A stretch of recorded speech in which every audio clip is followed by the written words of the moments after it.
Good morning. Good morning, sir. How's it going? It's going pretty good. I just did a personal training workout at the bright and early time of 8:15 a.m. So I was not awake when I went in, but I came out awake. Nice. That's awesome. I envy your ability to make yourself do that. It's difficult, but I pay for this personal training and it's scheduled in advance. So those are both very powerful motivators to not ditch out on it. Yes. Totally. What are you doing with this person? It's just kind of like strength training, I think it's kind of the general category of exercise. And so I found it to be, I've done this for a few years now, and it's just like an extremely efficient way to kind of build strength over time, but not have to spend, hours upon hours in the gym. So it's generally half an hour sessions twice a week, and you go to complete muscle failure, and so assisted by a trainer. And the nice thing is, like, my gym has, carefully reopened because it's like private only. So it's not public access. People can't just walk in off the street. And so they can kind of tightly control how many people are in the room and stuff. So yeah, it's been good. That's cool. We've been climbing a bit. We're actually going to go today as well. Nice. Similar deal, like super limited attendance, mask for everybody, that kind of thing. Mm-hmm. Because it's a climbing gym, the ceilings are like 70 feet tall or something. Right. Yeah. So there's a huge volume of air. So it seems pretty safe to me. Yeah. That's cool. I know you guys did that. I remember you talking about that like early on in the Tuple days. Did you take like a hiatus on that and getting back into it? Yeah. I'd say the three of us all kind of fell out of the habit of it and weren't as fired up about it. But now we're swinging back into it. Nice. Very cool. Yeah. So what's going on in your world? Well, continuing to make incremental progress on SavvyCal. Let's see, in the last week or so on the product front, I shipped the kind of the beginnings of team membership and access. So like I kind of have been trying to piecemeal this out as much as possible to not like create this mega issue that takes 4 weeks to ship. Started with, you can create a team and you can create links under your team, but you can't actually add people to it. And that shipped a couple weeks ago. And then the most recent ship was just like being able to send someone a URL where they can join your team, and then you effectively are responsible for their billing. So if you're a paid member and then you invite someone to your team, then they basically inherit paid member access because they're a part of a paid team. So that kind of allows people to unify their billing. And I already have a number of customers who, are companies and would potentially want to give access to their fellow teammates. And so this was something I was really like eager to just like get out there and even its minimal form, like just so, people can invite their teammates and I can start the expansion revenue stuff going. So I saw that email because I'm a customer. Did you get uptake on that? Have people actually added people to their team? They have, yeah. So within like an hour of shipping it, I got my first expansion revenue on that, and then there's been a trickle of people. So that's probably about half my growth this month has come from expansion, and half has been new signups. So, yeah, that is great. Yeah, and especially at the relatively low price point that I'm at, $12 per seat, like. That's intuitively like a very critical part of growing this business at not a snail's pace is enabling people to get more seats going. So yeah. Totally, yeah. You don't want to sign up like a $12 max a month, right? Account. Yep, exactly. Makes sense. Yeah, that's great. I mean, psychologically, to me, like expansion revenue just feels so good. It does. Yeah. It feels like it's free or something. It's like, well, we already got this customer. Now there's just more of the customer. Yeah, it's pretty great. That was kind of an agonizing feature, honestly, to build, because I think I alluded to this in prior episodes, but like permissions logic is tricky, and especially when it involves billing, and it's really non-trivial. I mean, I think most apps kind of run into this. You guys probably have something similar with your permissions model, right? Where it's like the nuances of this are kind of tricky. Like when you give someone access to a team, and they themselves are not a subscription holder, I want them to have premium features where they can, activate their links, create links under the banner of their team. If you're not a paying member yourself, you can't create your own teams and start inviting people and like daisy chaining basically teams. Yeah, this is kind of one of those like little iceberg features where there's a lot of logic to think about in the background. On the surface, it looks very simple. So that was frustrating. I I've built these models many times in the past, and so I kind of know that there's always kind of a rat's nest of complexity under there. But still, I was like, oh, okay, I'll just break this down into small chunks and it'll be fine. And then once I got deep into it, it was frustrating because, especially in the phase I'm at right now, where I'm like wanting to devote a good amount of time to thinking about building up marketing flywheels and stuff. Like any feature that goes longer than a couple of days is kind of agony. So it's tough. And I think that makes sense to actually like listen to that and try to ship these small slices. Yeah. Just like to keep your morale up, but also just to keep good excuses to email the customers and show them progress and all that. Yeah. I think going in the cave for a month would definitely be detrimental for everything.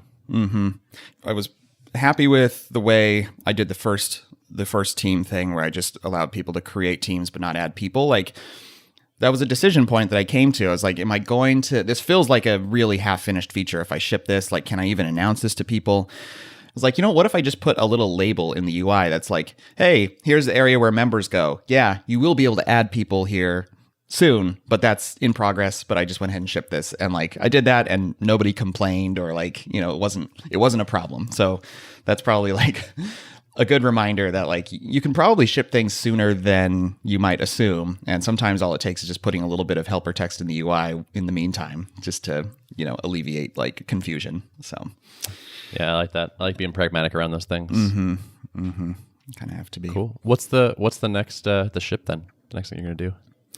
Yeah. So I mean, I've had kind of like first foray into integrations. Like a Zapier integration is I think the first big one, aside from the next calendar integration that I want to build, because that'll enable all kinds of custom things that people want to do, kind of all in one fell swoop. So that's probably the next big thing. It's tricky. There's been a number of like, I would call them like housekeeping tasks, or just like little things that have been mentioned multiple times by customers, and none of them are like that big of a deal, but I felt like it's been important to knock those things out. So like, give an example. You can subscribe to changes on someone's Google Calendar. So like if someone makes a change to a calendar event that was created by SavvyCal, like if the prime example is like the person who is the organizer of the event that sent the scheduling link decides to like cancel the event on their calendar. You can subscribe to changes to the calendar so that those changes will get reflected on the SavvyCal side, and it'll notify everybody that the event was canceled. And this is like a very common thing that people do. Instead of like using the cancel event feature through SavvyCal, they just cancel it on their calendar and expect it to be reflected everywhere. And so like, I knew I needed to add this. I think Calendly does automatically handle this. And so it was something that like I needed to add eventually, and enough people mentioned it where it's like, okay, I'll do that one. And, that took a couple of days. And there were several other things along those lines that I just kind of was working on in the last week or so.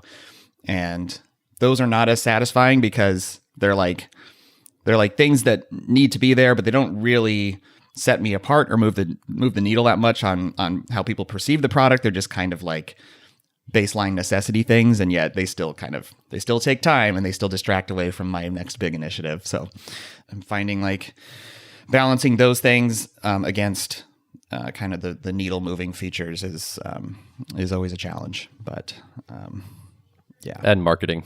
Yeah. How are your trial signups? They've definitely slowed in the last week or so. Like, I don't have kind of a sustainable traffic source just yet built up. Most of it just comes from when I talk about it publicly or tweet about something. And, I've kind of been working through my own kind of personal channels. Like, I emailed my personal newsletter list this last week, because I hadn't really officially announced SavvyCal to that list yet. It's like, I want to keep that list warm, but I also, I'm not blogging regularly. So it's like, I want to strike a good balance of like, hey, this is what I've been up to, but I also don't want to just use this list as a place to like promote my own stuff and not provide value. So like anytime I do things like that, I get a little bump and then it kind of trails off. So definitely have my eye towards wanting to, work on those like sustainable traffic flywheels. In contrast to the sort of bread and butter basic features that you have to do you have any more thoughts on sort of unique takes on things or pain points that are going to come down the pipe? Okay, so I have a number of things that are kind of differentiators that I'm working on highlighting on the marketing site. So that's actually it's not a product improvement stuff, but it's advancements on the marketing side of things. I'm kind of retooling the marketing site a bit to highlight some of the areas of differentiation that I have already. This week, my plan is to like spend mornings on product stuff, afternoons on marketing related tasks. So yeah, working on doing a better job of highlighting what I do have. And then I think, on the differentiation front, like probably honestly, the next thing is delivering on the promise of helping to optimize your calendar and make sure it's not fragmented, or like encourage people to book things that are kind of optimal for making sure your maker time's not disturbed. I think that's probably in talking to folks who, resonated with the copy that's on the website today, which is just a little brief, like, what if scheduling was better in these 5 different ways or whatever. That one seems to be pretty interesting to people. So I want to actually make an initial progress on delivering on some of that. Yeah. Interesting. Yeah. It popped into my head as you were talking, just like I'm imagining like trying to book a thing with you. And if it made it clear to me times that you were available that were best, and then times that were like you're technically available or not quite as good, but I could book if I had to. That seems kind of interesting. Yep. I think, just like think of like calendar view, grayed out areas that are completely unavailable.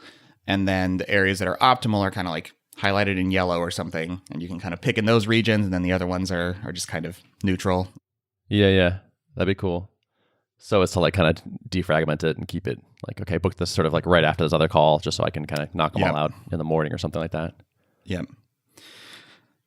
I think the other piece too, in thinking about like marketing, I think one of the channels I want to experiment with is doing some content marketing, but particularly trying to build up like nice long-term asset pieces as opposed to like a treadmill of never-ending content.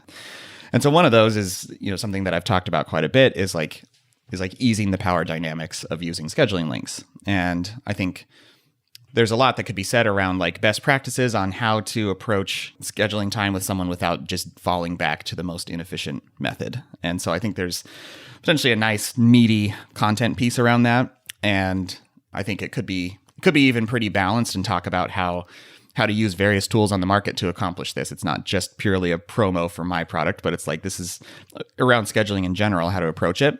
But as I've thought about like kind of outlining my thoughts around that, there are certain features that I would like to say that SavvyCal could do to help ease it. And it's been interesting to kind of think about it from the other direction. Like if I'm writing a piece talking about best practices around easing power dynamics, how can what would I want to be able to say about SavvyCal in that instance? And so I think like a recommended workflow for, if you're going to send someone a handful of times for them to pick from or fall back to your scheduling link, for example, that's a pretty common thing. If you're sending someone a time, you probably want to make sure that time doesn't get snatched up out from under them. So like I'm thinking like a little flow where you can like go to recommend times and it shows you your calendar, and then you can pre-select some times you want, or SavvyCal pre-selects for you and you can screen them. And then it basically puts a hold on those times so that, in the meantime, no one else can take them. That could be a really nice feature to build into, something like that. Mm-hmm. Cool. The optimization thing is interesting to me personally as a customer. Like there's times where I want to send someone the link and it's like, I have this like restricted version where it's like, this is just Tuesdays and Thursdays during certain blocks, which is like my ideal for meeting people. I try to schedule all my times there. But if none of those worked, I'd be okay with like falling back to a different time. Like there's like a, second choice kind of thing. It would be cool to me personally as a customer to have that sort of option. It's like start here and then give them like okay, I can't find anything here. I need your like backup, less convenient times. Here they are. Okay, I can't find anything here. I need the emergency, like I got to meet with you kind of block. And it's like, fine, just give them whatever's open. Yep. I think there's probably a simple version of that I could release pretty quickly. That's just literally a button, like none of these times work, show me more or something like that. Craft the wording a little bit, and kind of you just specify, fallback availabilities, like this one first, then this one, then this one. And if you pushed people to make those first choices like good for uninterrupted work, like maximize my uninterrupted blocks of time. Like, you have a 10 o'clock that ends at 10:30, stick this at 10:45 as opposed to 2 p.m. Mm-hmm. Yep. Would be great for me. Yep. Yeah. That's kind of what I'm thinking is. So cool. Yeah. I think the this sort of like unique takes are important and will help with everything. Like they'll help with the marketing because it will help you tap into that collection of people that are dissatisfied because there's this like existing problem and it's not getting solved for them. Yeah. Yeah. There's clearly like, it's an interesting space because there's clearly pain around this. There's discomfort around using links for various reasons. And those reasons are not completely obvious. And like on the surface, Calendly is a nice, simple, elegantly designed tool. Many people view it that way. And yet there are just little things that when you stack them up together, it's like, it kind of goes deeper than just like the user interface or the way it looks. It's like if the product's behavior needs to help nudge things in the right direction. So it's like non-obvious things, but yeah. Cool. Will be interesting to see where that goes. Yeah, for sure. What's been going on with you? It's been a good week. I participated in a virtual choir this week. Oh, nice. Getting back to singing. Yeah. Did a little bit of singing. Yep. It's not the same, of course. The fun part of singing is being with people, but still it was nice to do like a musical thing, stretch my brain that way. And along those lines, I've also been practicing piano for the first time in 25 years or something. Did you take piano lessons as a kid for a while? I did, yeah. Yeah.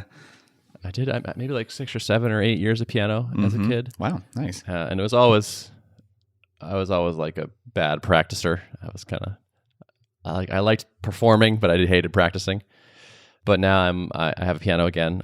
My parents gave me their old piano, and I've been actually like last night I put on the metronome and was practicing scales. And it's like that's how you could tell you're actually doing it as opposed to just fooling around. And it was really satisfying.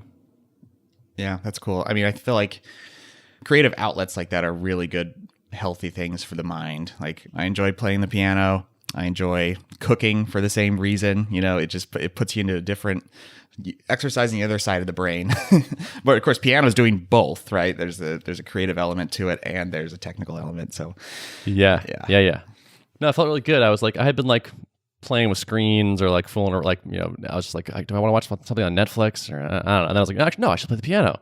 And I started playing it, and like an hour later, I was like, this was great. Like I had like, there was no like, you know, regret or like, oh, I should have used my time better than that. It was just like, no, that was like useful and good, and I feel better than I did before. And yeah, it was quite enjoyable. If you told 10-year-old me that I would find practicing piano satisfying one day, I would have been, you're a liar. Oh, how people change. I know. Yeah, exactly. Yeah. I was like, you did it for fun without your parents making you do it? What? What have you become? I remember when I was a kid, I used to have to practice for 45 minutes 5 times a week. That was like what I had to do. Yeah. And I remember just feeling like this, just like an agonizingly long amount of time. I remember like every day until I had done my practicing, I was like, oh, I just would dread it. Yeah. Because like when you're that young, like 45 minutes is an eternity. It is. Yes. It was absolutely brutal. Yeah. But yeah. So, and I ordered a bunch of music. I also bought an iPad to like have like digital music on so I can have like a thing. So I'm pretty pumped to be doing more of that. That's cool. Question on the virtual choir. So were you all in different places but piping, like stitching your audio together as you were singing, or how did that work technically? So it's pre-recorded and then assembled after the fact. Oh, okay. The director puts out a track with the accompaniment and a click and also him conducting, and then you record yourself while watching that. And then they assemble all those things into one thing. I'm pretty psyched to see how it turns out. These can be kind of a mixed bag. It's hard to synchronize all those people separately, but I think they really gave us a good infrastructure for it. So I think it's pretty likely to come out pretty well. That's cool. I was picturing you guys like all on Zoom trying to like sing at the same time or something. If you've ever done this, it's pretty easy to like figure out parts of their audio optimization like algorithm when you like, I've done like a collective, everyone sing happy birthday over a Zoom call. And like as soon as everyone starts singing, it just flips out. Like it starts canceling everyone's voices out and you can't hear anything because it's like designed to like help prevent people from talking over each other. I think that's part of what the magic of, and like FaceTime audio will do this thing where it'll play an echo of what was said by the other person, but quieter like a second later, because it's like trying to make sure that you caught what that person was saying while you were talking. Yeah. I didn't realize that was true. Yeah. Huh. Yeah. I mean, it's not meant for singing. There is a thing actually for like remote singing called Jamulus, which I haven't used, but like apparently it's optimized for this use case. And I hear like a reasonably positive reviews of it. I feel skeptical. Like, how could that work? But maybe it does. But so anyway, on the work side of things, did a couple things last week. One was, so I've been running a mastermind as part of Founder Summit. Okay. Yep. Which is this thing that Earnest Capital put together. And it's cool. So I basically have like a mastermind group of 5 or 6 people that I'm like running, like sort of facilitating and offering advice in. And we did our first session last week, and it was super fun. I really enjoyed it. Everybody there is kind of earlier on in the journey. Some of them have like, some MRR and some don't yet. But it's interesting to just kind of dig into other people's businesses and try to help them out. Do you feel like you have a lot of like clarity on insights to offer, or do you get the sense of like, wow, everyone's business is so different? Like, what are your thoughts around like advice giving in that context? So I have big thoughts around it. Like, clearly, what I mostly have are a bunch of anecdotes of like what's worked for me, what's worked for people I know. It's not like a coherent system. It's not enough data points to know for sure these are like the ways to do it. And so I try to offer advice with kind of like a here's some ideas type tone to it. I know enough to know that like this is not guaranteed to work by any means. I think a lot of these popular anecdotes and like well-worn wisdom of the microconf type world, bootstrapper world, are pretty good advice because people have fairly consistent failure modes, I think. Yep. What if you just launched a small thing and got some feedback on that? Like, what if you tried to charge one person this week? Like, what if you sent some emails directly to people instead of hoping someone found your website and bought the thing? Like, there are some things that showed up in the group where I was like, these just kind of feel like bread and butter, standard bootstrapper tasks and things. So I think there was some lessons I was able to point towards that seemed useful. I also think part of my value was literally just like, someone's like, over the 8-week course, I'm hoping to accomplish this goal. And I'm like, well, what if we got like 10% of that done this week? Like, is there some way you could like get kind of the way there, like immediately? And they're like, ooh, maybe actually. And like, we kind of talked through that. It's just like, just asking like, are you sure you can't do this like way faster? Like maybe on a smaller scale, but just like get it done like right away. Yeah. I think there was some value to that. Nice. Ben, the startup coach. Yeah, exactly. But yeah, it's fun. Coaching is cool. I like it. I'm into it. And hopefully it's useful for folks. We'll see how they do on their goals. Is this a mastermind that's designed to persist for a long time, or is it like a short-term engagement kind of thing, or what's the? Yeah, so it's time boxed. I think it's 7 or 8 weeks total. Okay. Yeah, which is partly why I agreed to it. I wouldn't have like just been like, oh yeah, I'll just facilitate a mastermind forever. Yeah. But there was like, here's a very clear schedule, and like we're gonna set some goals, and then it's gonna wrap up and be done. And I was like, oh okay, that sounds like a thing I'm comfortable doing. Cool. Yeah. And then also last week, I interviewed Farhan Tower, who is the VP of engineering at Shopify. And we talked about pairing for about an hour and like how they pair at Shopify and his background. And it was kind of an interview, but it was almost kind of like we were both just kind of like jamming out on pairing and just like sharing thoughts and ideas. And it was really fun. And I think it came out great, actually. He has like so much pairing experience to share, like a former Pivotal Labs person, and then like ran like a giant team of people that were pairing full time. And it was just like, he had a ton of experience, and like we had good chemistry, I think. And I'm excited to like publish this video this week. Nice. So what's your promotion of this going to be like? Is it going up on the Tuple site? Is it? Yeah, I think we're going to host it. I think Shopify is going to help us promote it. There's a Shopify engineering Twitter. I imagine we'll get a shout out there and things like that. But he was basically kind of like, yeah, we'll be all over this and like help put it out there, because it reflects well on them as well, right? Like it's kind of a pitch for their culture as well. High degree of name recognition there and reach with the well-respected engineering organization. So that's totally, that's yeah. I was kind of like slapping my head that I hadn't thought of this earlier. It's like, because we have some pretty very well-known customers, and like figure out a way to like kind of use both our audiences and like build an asset that's useful to both of us, so we both want to share it. It's like, oh yeah, this is good. Like if we had a marketing person, they might have suggested this months ago. Yep. I'm glad to be doing it now. So I'm probably going to look for more opportunities to do this. It's like it's pretty easy to engineer a win-win in this situation. So it's not that hard to ask for this kind of thing, because it's like clearly we're both going to benefit. Yeah, I mean, for them, it's like, it's probably helps with like stocking up their pipeline of potential developers who want to work with them if they hear how thoughtful like the engineering culture is at the company, right? Yeah. Totally. Yeah. Yep. Their thing is hiring. So like the more they can reach more developers and have a positive, give them a positive impression of the culture and all that, the better. Yeah. Yeah. And then we get to use some of their audience and also be like, oh, by the way, like, how is it when you use Tuple as a customer? And it's like, oh, that's cool for us. And so. Yeah. I should note one thing that I'm doing on as part of this revamping my marketing site is adding a ton of social proof. So I already have I have a number of customers that are like very happy and very willing to give me testimonials and stuff. So I'm kind of like chockering it full of that because I feel like I'm just one of my favorite ways. And honestly, it works. It's one of the most effective things for me when I'm like vetting something new is if I see, not just fake social proof, but like real testimonials and real, like, especially recognizable names. It's like, oh yeah, okay. I immediately have more trust for this, Totally. Yeah. So. I have a little trick in that, by the way, that I've sort of stumbled into, which is if you go to a company and you ask them kind of officially, like, can I use your logo? Will you endorse this product? They almost, like, the bigger companies will almost always have a process for that, and it's annoying. And so a lot of the times the default is kind of just no. It's just like the person will be like, I can't go through that. It's too horrible.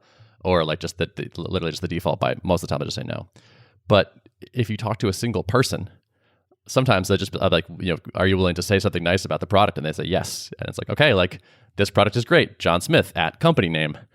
It's kind of a way to kind of get a backdoor endorsement or sort of or testimonial thing, which I think is still legit and not like you're not cheating exactly, but has worked for us. I like that.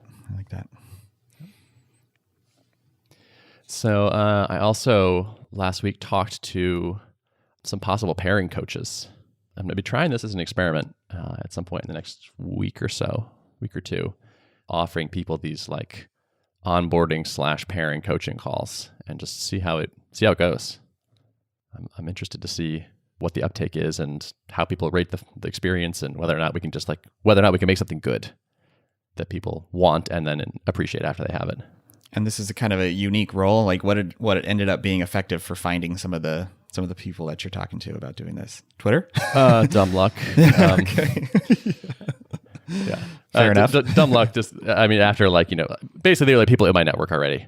I tweeted about it once and then got a bunch of DMs and some of the people were really good and I talked to them and want to move forward with some of them. So that was useful. It's very experimental at this point. And like, I'm kind of thinking of it as like customer success, but like wrapped up and disguised and sweetened the deal with like pairing expertise and coaching. Because so lots of SaaS companies have the hey, I'm Bill from customer success. Do you want to hop on a call at some point?